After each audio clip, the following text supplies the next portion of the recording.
Thank you for joining me for this coffee with the editor. How do you like this setting? My guest today is Nthabiseng. She is the CEO of the Bombela operating company, BOC as we commonly call it. And today we're going to talk about a few things. Firstly, messaging around Transport Month, and public transport's quite a big thing for that. And also the expansion and the opportunities for BOC in Southern Africa based on their extensive global expertise around the world with RATP Dev in Paris and even in Africa. So thank you for joining me, Nthabiseng. Thank you, Philippa. It's great to be here, and I'm really looking forward to this conversation. Transport Month is an important month for us, obviously being in the public transport system in South Africa, and and talk about what we would like to do beyond South Africa. Absolutely. So I think for most people, when they look at BOC, I think they more see Gautrain or the Gautrain Management Agency before they really see the BOC or Bombela operating company. So perhaps give an outline of who BOC is and how it fits within the structure. So BOC, as you said, is Bombela operating company, and it's made up of two shareholders. We are a subsidiary of a multinational, high expertise public transport service provider or public transport management company called RATP Dev, based in Paris, but all over the world. So that's our majority shareholder. And we do have strategic partners group in South Africa, which is a minority shareholder as a black-owned company in South Africa, which makes us to be as local as who we are today.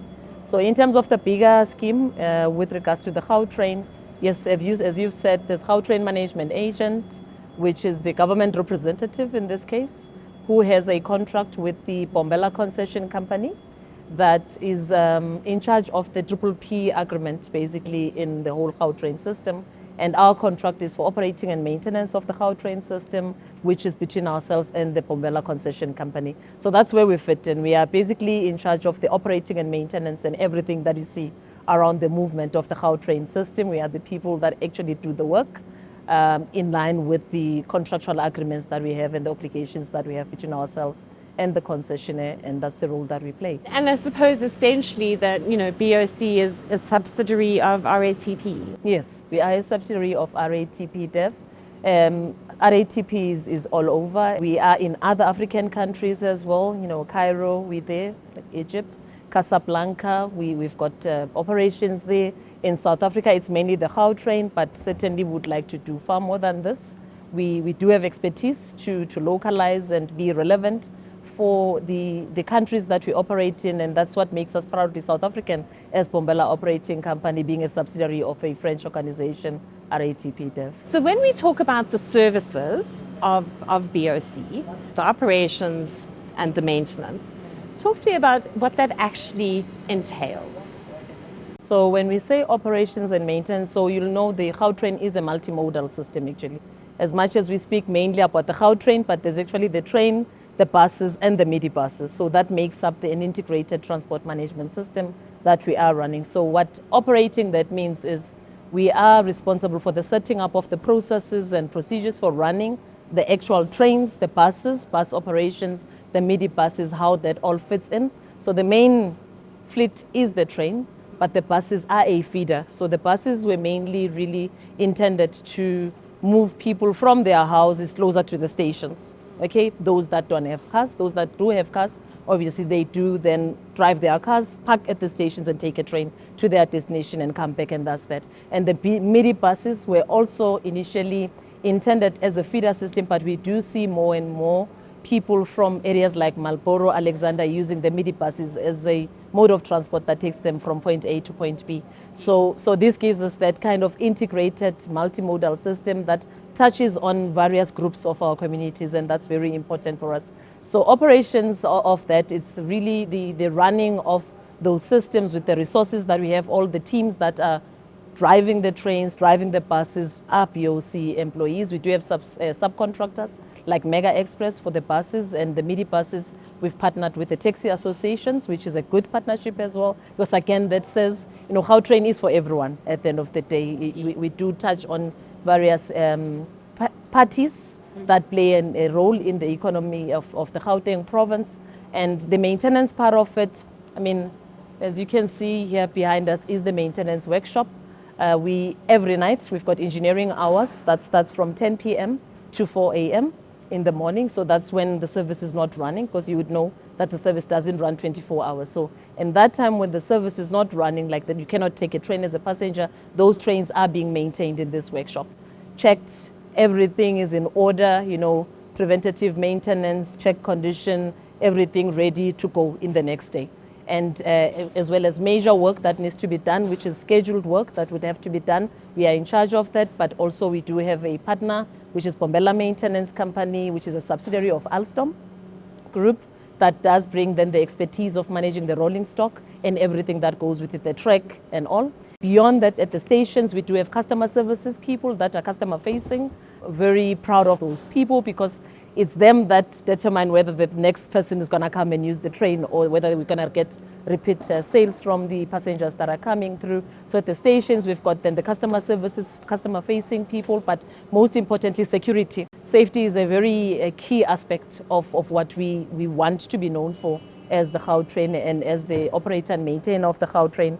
Issues around safety of our passengers, their property, is number one in terms of our priority. So you'll see as you walk through our stations, visibly you'll see security everywhere, but we also do have technology that we are using to ensure that we can see what is happening real time at these stations, and we can tackle issues before our customers are impacted negatively on that, between ourselves and the Bombela Concession Company.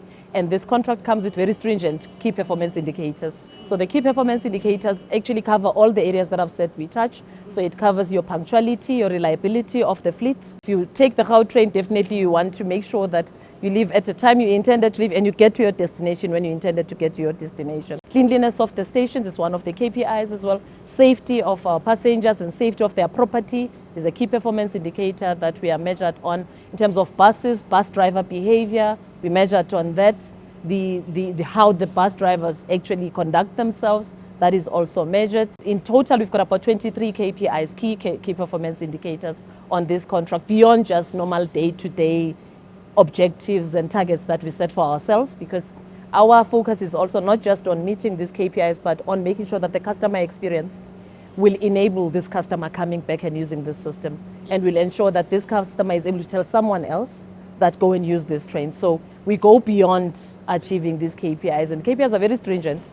I mean, some of them is like 98% punctuality, and we have to meet it. And consistently on a monthly basis, we've been able to do that. And that's one thing that we are really proud of about running off this system. Having put that all into context for me, what are the possibilities of expansion into Southern Africa and looking at the broader African context? What potential do you see for BOC? Before we get to the rest of Africa or the rest of Southern Africa, our ambitions is to have an opportunity to do more than the Gautrain. Okay, we believe we've showcased that public transport system can really be efficient and work.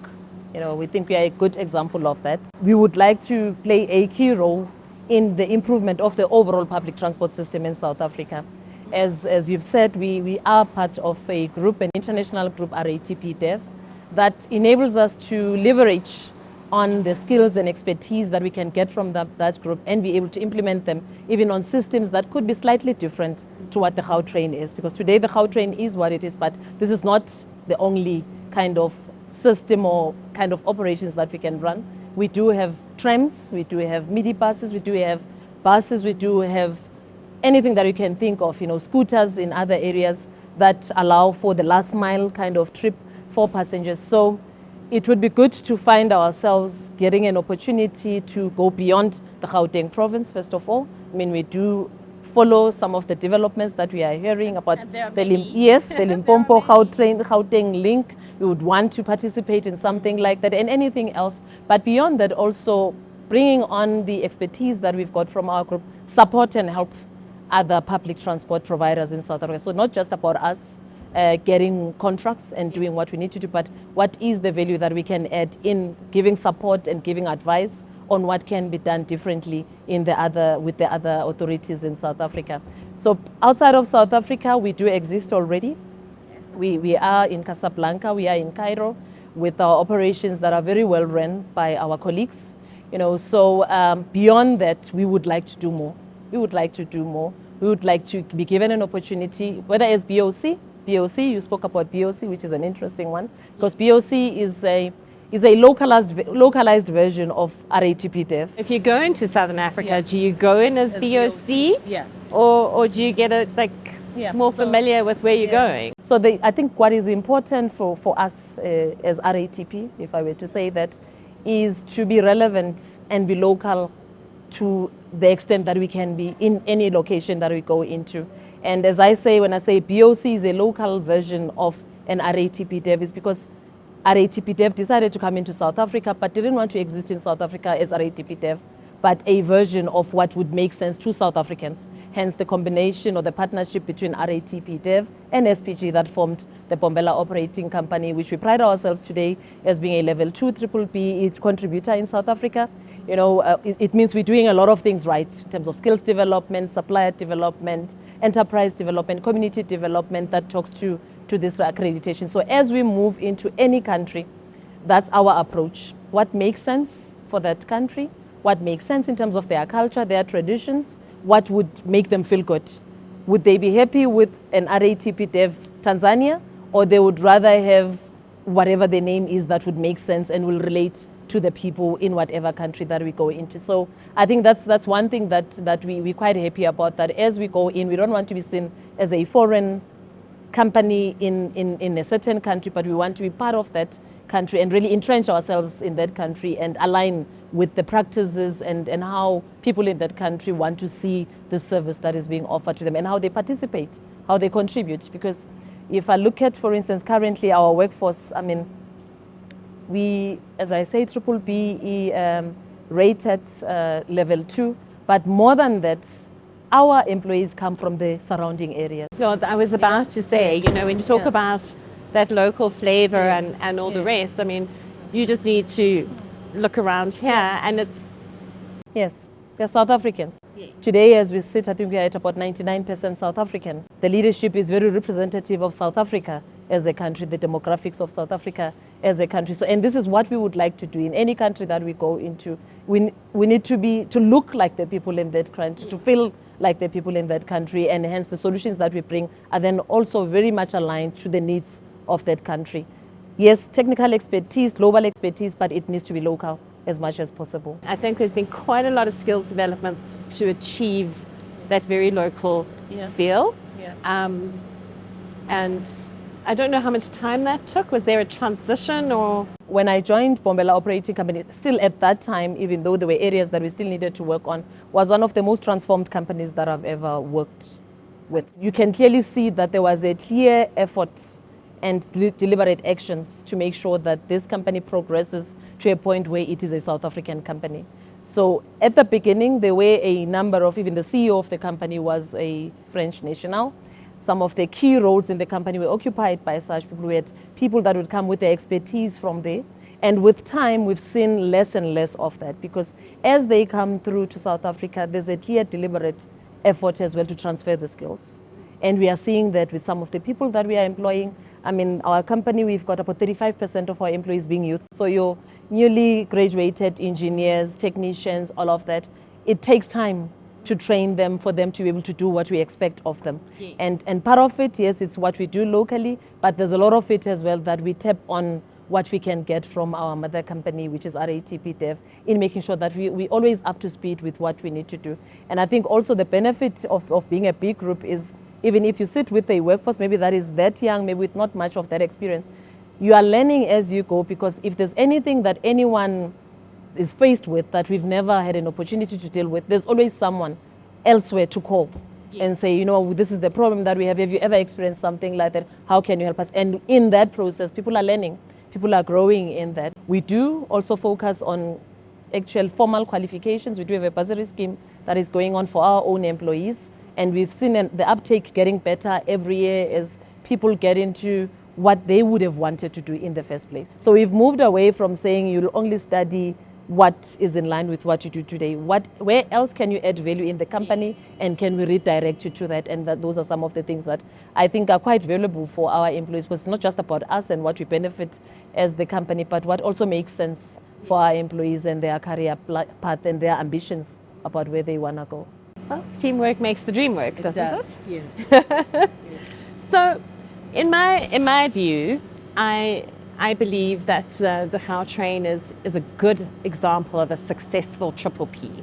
You share my thinking? So the need for public-private partnership is a very real one. The advantage that I've seen as an operator, being a private operator, being part of a triple P arrangement, is the fact that as much as, yes, the KPIs are very stringent, but the KPIs are also what is keeping us on our toes, and what the government is paying for, what the passengers are paying for, they are getting. That's a one key positive thing that I could say you get from such partnerships, because there's funding that's required, there's partnerships on how we get that funding, but once the actual execution happens, there's also very clear objectives of what needs to be achieved, what the benefits are for the country. It's really value for money. You know where the money is going, you know what you're paying for as the public authority in charge of transport. Expanding into Southern Africa and taking the expertise that you have. But I think one of the biggest problems that we need to address is rapid urbanization, more people coming into the cities. And this is not just in a South African context, it's happening throughout Africa. And I'm assuming that as an organization, you guys don't just come in at a tender phase, you're also involved from a planning and an expertise and a maybe government or policy consultation. How does that work? Our expertise are beyond just executing once everything is done. As an international company, RATP has been in existence for over 70 years. Most of the areas where we do get involved, it starts from the planning phase. The whole planning, town planning, about how everything fits in together. If you're gonna build a train station there, what does it mean for the community around? Is there a community that could be evolving in that? If I think about my experiences, even when I'm in Paris, it's almost like you walk a few steps and there's a train station. Walk your full few steps, there's a bus stop that you can get. So you can see that there was actual planning around where people work, where people live, and what then makes sense to put in terms of public transport. We definitely would like to do more of just operating and maintenance, but getting involved at early stages like that, because we do believe that those expertise have been tried and tested in all the areas that we've been in. In the South African context, not necessarily in this case, because we do have the GMA that does some of the work like that, but certainly if we look at the value that we believe we could add overall in terms of the South African public transport system, we believe there's real value that we can bring. Urbanization, movement of people from rural areas to the cities has been a permanent phenomenon in South Africa. Some of people that we grew up with their dads in Johannesburg, and their moms and them are in the rural areas because of work and all of that. That brings people towards the city. So that has always been there, but the planning around how do you take care of this influx of people towards the cities and make sure that everything still works. The Gautrain was actually one of the things that we're trying to fix this, say, because of the traffic that you see on the roads. How could we assist the same people that afford to be in their cars, stuck in traffic, to have an alternative transport? And that's how the Gautrain actually also came up. And there's more business cases for that. There's more reason to do things like that. But it's about just getting that opportunity to do that. It really comes down to how do we plan for it, what makes sense, economically for the country, because some of these, it's commercial opportunities as well that come with where you want to set up a train station or a taxi rank in our context, or a bus station in our context. What happens? How do people get from the public transport mode that they've chosen to home? How do they cover the last mile? It's all things like that you need to think about, that as the person gets out of a bus, for instance, is it just next to their houses, or actually there's something else that still needs to take them from the bus to where they need to get to? And that all takes really complex planning with understanding and expertise of what it takes to actually set up a working integrated public transport management system. And a lot of that really needs to be done, and one would really appreciate the opportunity to bring in those expertise and support in the countries where we do work. In others, I said, in other areas, that's actually what happens. We get involved from the planning on what would make sense, what would work, with town planning, engineers, and all of that. What can actually make sure that it's a seamless seamless mobility.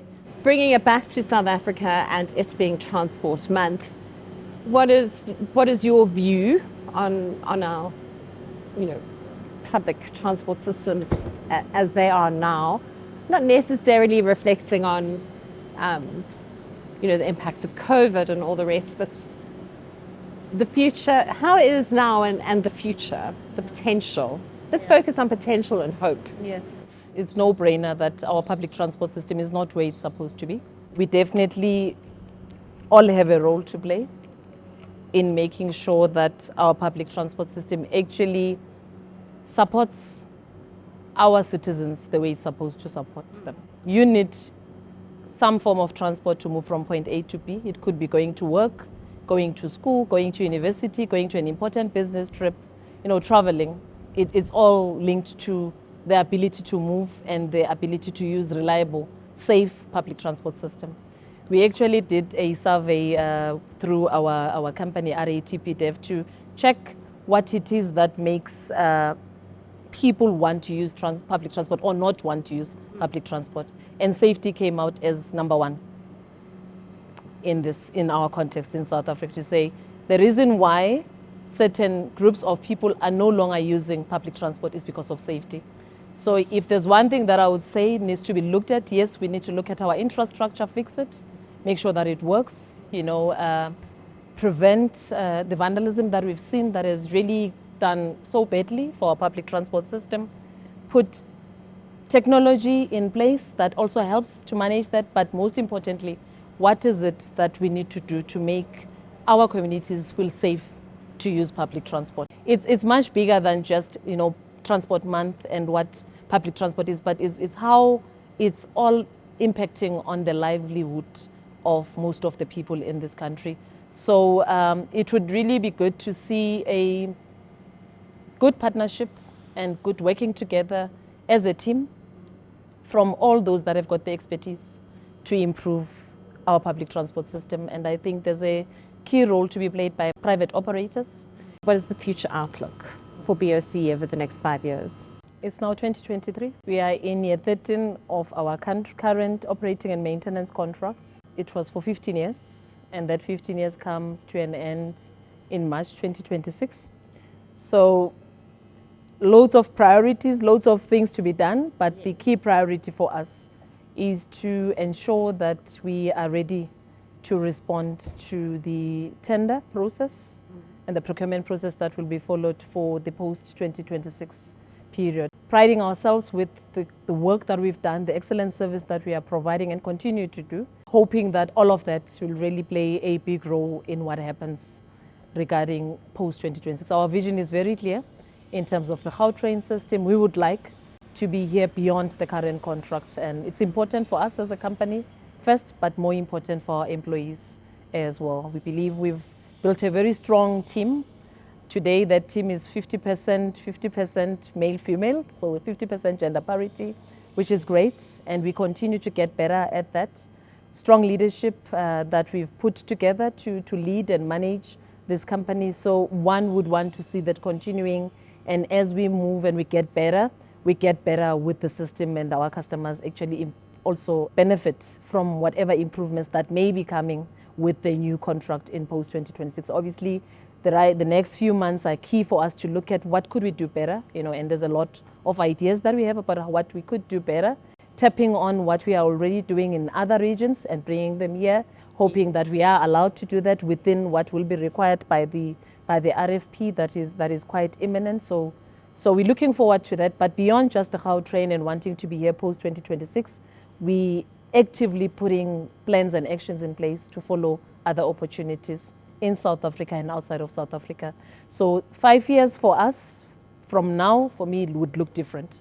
Okay. It certainly wouldn't be just the Gautrain that we're working on. We'd be working on another project, developing or getting ready to respond to a procurement process, but certainly we would like to be doing much more than what we're doing today and impacting the public and the communities that we serve much more than what we're doing. What makes us even more happier is the impact that we've been able to have on the communities around these stations that we are operating, specifically the Alexander Tembisa space. I mean, we do a lot of work with the children in Alexander. We're paying for some of the mentorship programs that they're going through from high school up to university. We do have a scholarship program that we've just launched again for this year for a new intake. So we would like to continue doing this and impacting the communities that we need to, that we are servicing. You know, communities that are maybe not even using the system, but we are servicing because that's where we are. We are located in their areas, and we would like them to feel the impact, the positive impact of having a company like the Bombela operating company being in their space. Transport Month, as I said, for me, it's really first of all about safety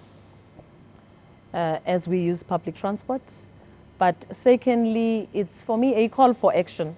It's important every day, but this month gives us an opportunity to actually step back and think about what is it that we need to do.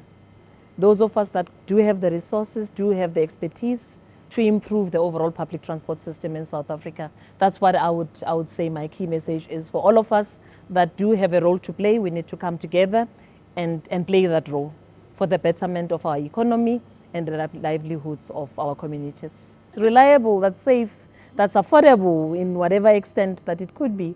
That would be it really for me. And obviously public transport is, as we say, it's a driver for economic activity. This month just gives us an opportunity to say, what is it that we could do better than what we're doing?